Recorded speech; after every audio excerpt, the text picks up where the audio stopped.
बिस्मिल्लाहिर्रहमानिर्रहीम। अस्सलाम वालेकुम दोस्तों, उम्मीद है आप खैरियत से होंगे। दोस्तों 12 मार्च बहुत तारीखी दिन है, बहुत अहम दिन है। सियासी हलचल है जो मची हुई है इस्लामाबाद में।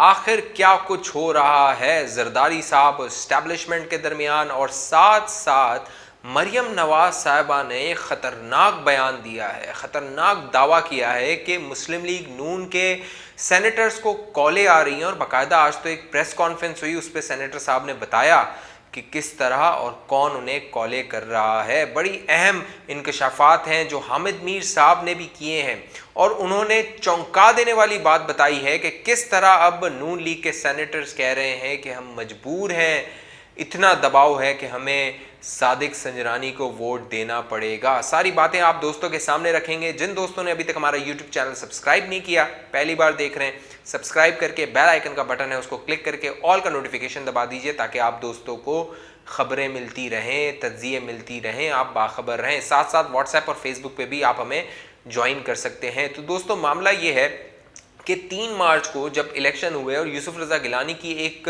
सरप्राइजिंग, एक बड़ी चौंका देने वाली कामयाबी सामने आई, क्योंकि कोई ये एक्सपेक्ट नहीं कर रहा था, किसी को ये यकीन नहीं था कि यूसुफ रज़ा गिलानी, आप दोस्तों को यकीन था, आप दोस्त बहुत सारे दोस्तों ने मुझे कमेंट करके बताया था यूसुफ रज़ा गिलानी, लेकिन मुझे यकीन नहीं था, क्योंकि जो मुक्तदर हल्के हैं वो बहुत एक्टिव हो गए थे, और बाद में शाहिद खाकान अब्बासी ने उसका जिक्र भी किया।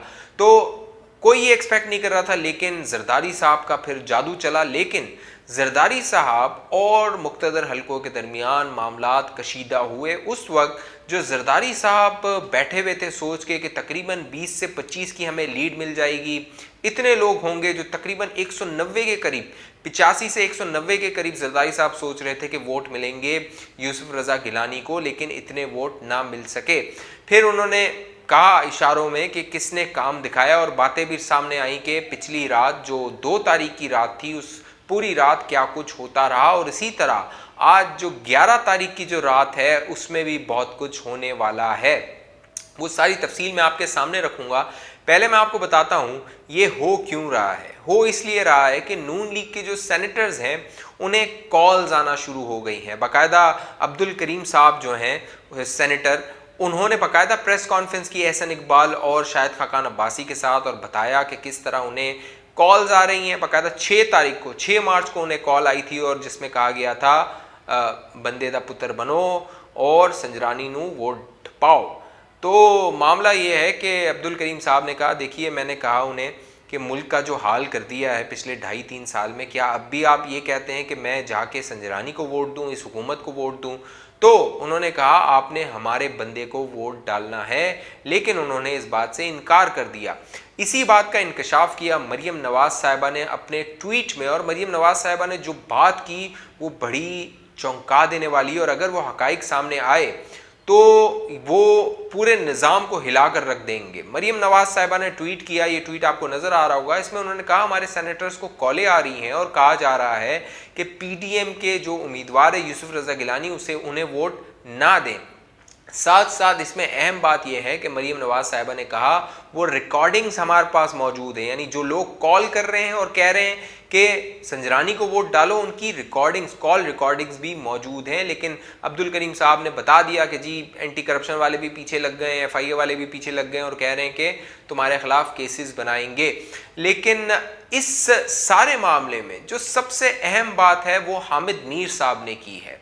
हामिद मीर साहब का आज आपने अगर कॉलम नहीं पढ़ा तो मैं आपको बताता हूं, फिर आप जाके ज़रूर पढ़िएगा। हामिद मीर साहब ने अपने कॉलम में इंकशाफ किया कि मुस्लिम लीग नून का एक सेनेटर है, उसे उसके दोस्त ने कहा कि भाई मिलो, बात करनी है आपसे। वो मिल नहीं रहा था। जब मिला तो उससे पूछा क्या हुआ यार? कहा यार जो है वो संजरानी को वोट डालना है। तो उससे कहा कि तुम तो नून लीग के वोटर हो, टिकट पे सेनेटर बने हुए हो। उसने कहा यार क्या करें, अब मजबूरी है। और ये जो साहब हैं ये ना किसी नून लीग के रहनुमा का फ़ोन उठा रहे हैं और ना उनसे बात कर रहे हैं। सिर्फ अयाज सादिक साहब से उनकी बात हुई, लेकिन इन सेनेटर का जो ताल्लुक है वो खैबर पख्तूनख्वा से है। आप गैस कीजिए और नीचे मुझे नाम कमेंट करके बताइए ये सेनेटर कौन हो सकता है। लेकिन हामिद मीर साहब ने जो कह लीजिए जब ये अपना कॉलम लिख दिया उसमें ये इंकशाफ कर दिया, लेकिन जब मरियम नवाज साहिबा ने ट्वीट किया तो हामिद मीर साहब ने उसका एक जवाब दिया और मरीम नवाज साहिबा से पूछा कि बताइए वो कौन सेनेटर्स हैं जिन्हें कॉल्स आ रही हैं और कहा जा रहा है कि यूसुफ रज़ा गिलानी को ना वोट दो। अब यहाँ पे पूरे मामले में अहम बात क्या है? अहम बात यह है कि हुकूमत पुरएतमाद है। हुकूमत से जब भी बात करो इनके लोगों से, वो कहते हैं भाई संजरानी हमारा बंदा तो है नहीं, बाप पार्टी का है। बाप पार्टी कैसे बनी थी आपको भी मालूम है, पूरे पाकिस्तान को मालूम है। जिन्होंने बाप पार्टी बनाई थी वही संजरानी को इलेक्ट करवाएंगे और पहुंचा देंगे, चेयरमैन सेनेट बना देंगे। हमें क्यों उछल कूद करने की ज़रूरत है? तो हुकूमत बहुत कॉन्फिडेंट है। हुकूमत को कहना है, बाकायदा सुहेल वड़ाइद साहब ने बीबीसी पे कॉलम लिखा, बीबीसी उर्दू पे, वो कॉलम भी आप जाके पढ़ सकते हैं, जिसमें उन्होंने इंकशाफ किया कि एक हुकूमती रहनुमा ने नाम जाहिर न करने की शर्त पे बताया कि जो संजरानी है, जिनका बंदा है, वही उसे चेयरमैन सेनेट बनाएंगे।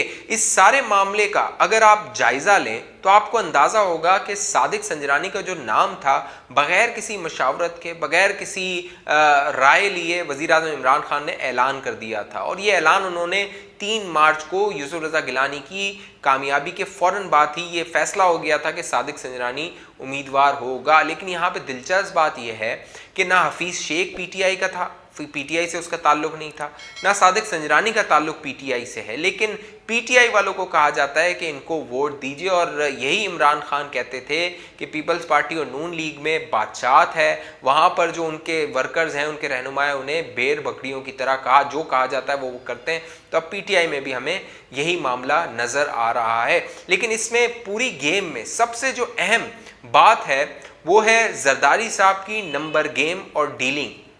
क्योंकि अगर आप नंबर गेम देखें, जो ये सेनेट चेयरमैन का इलेक्शन है, बड़ा नेक टू नेक है नंबर, और 5 सेनेटर हैं जो इस पूरी कार्रवाई को, इस पूरे मामले को उलट सकते हैं। और आप देखेंगे जब ये इनके नताइज आएंगे तो 4 से 5 का फर्क आपको नजर आएगा। उसकी वजह क्या है? उसकी वजह यह है कि जो हुकूमत है उसके जो सेनेटर्स हैं, पहले थे 47, अब्दुल कादिर साहब जो कि 70 करोड़ वाले हैं, पूरी मैंने वीडियो बनाई थी, नहीं देखी तो पिछली वीडियो आप जरूर देखिए, उसमें मैंने बताया था कि कैसे 70 करोड़ों का इस्तेमाल करके अब्दुल कादिर साहब सेनेटर बन गए। अब जब वो आज़ाद तौर पे सेनेटर बने बाप और पीटीआई के मदद से, अब उन्होंने पीटीआई ज्वाइन कर ली, यानी जो अपोजिशन हुकूमत है उनके जो अरकान की तादाद हो गई है सेनेटर्स की, वो हो गई है 48-48। पहले कितनी थी? 47। अब हुकूमत के जो अपोजिशन के नंबर्स हैं वो थे तकरीबन 53, जिसमें आप इसाक डार साहब का निकाल दीजिए तो ये हो जाते हैं 52। फिर इसके बाद जमात इस्लामी ने वोट नहीं डालना, उसने कहा है वो एब्सटेन करेगी, ना वो अपोजिशन को देगी ना हुकूमत को देगी, उसका आप एक वोट निकाल लीजिए तो ये हो जाते हैं 51। अब ये 50 और तकरीबन 51 की गेम है, क्योंकि अब कहा यह जा रहा है कि एएनपी और पख्तूनख्वा मिली अवामी, क्योंकि एएनपी जो है वो बलूचिस्तान में बाप की इत्तेहादी है, लिहाजा बाप ये तवक्को कर रही है कि सादिक संजरानी को एएनपी वोट देगी। तो यहाँ पे ये बड़ा नेक टू नेक मामला है। लेकिन फिर भी मुक्तदर हल्कों की कोशिश है कि सादिक संजरानी को कामयाब किया जाए, क्योंकि इस कामयाबी के बाद मुक्तदर हल्के ये इमरान खान को बावर करवा सकेंगे कि तुम पे छोड़ा मामला तो अंजाम हुआ हफीज शेख जैसा, और हमने जब संभाली कमान तो आया संजरानी चेयरमैन सेनेट बन के। तो इमरान खान की पोजीशन दोनों सूरतों में, यूसुफ रज़ा गिलानी की जीत में भी और सादिक संजरानी की जीत में, दोनों की अगर एक की शिकस्त एक की जीत होती है तो इमरान खान की पोजीशन कमज़ोर हो जाएगी। उन मुक्तदर हल्कों के सामने इमरान खान और ढेर हो जाएंगे। अब 12 मार्च का जो इलेक्शन है बड़ा अहम है, नंबर गेम बड़े अहम है, और जरदारी साहब जो पीछे मामला तय करने की कोशिश कर रहे हैं, डील करने की कोशिश कर रहे हैं, समझाने की कोशिश कर रहे हैं, देखते हैं कि मुक्तदर हल्कों का उम्मीदवार सादिक संजरानी इस बार जीत पाता है या नहीं। इस हवाले से आप दोस्तों की क्या राय है नीचे कमेंट कीजिए। अभी तक जिन दोस्तों ने हमारे चैनल सब्सक्राइब नहीं किया, सब्सक्राइब करके बेल आइकन का बटन है उसको क्लिक कर दीजिए, वीडियो को लाइक जरूर कर दीजिए, और साथ साथ व्हाट्सएप और फेसबुक पे भी आप हमें ज्वाइन कर सकते हैं। मुझे इजाजत दीजिए, अपना ख्याल रखिएगा। पाकिस्तान जिंदाबाद।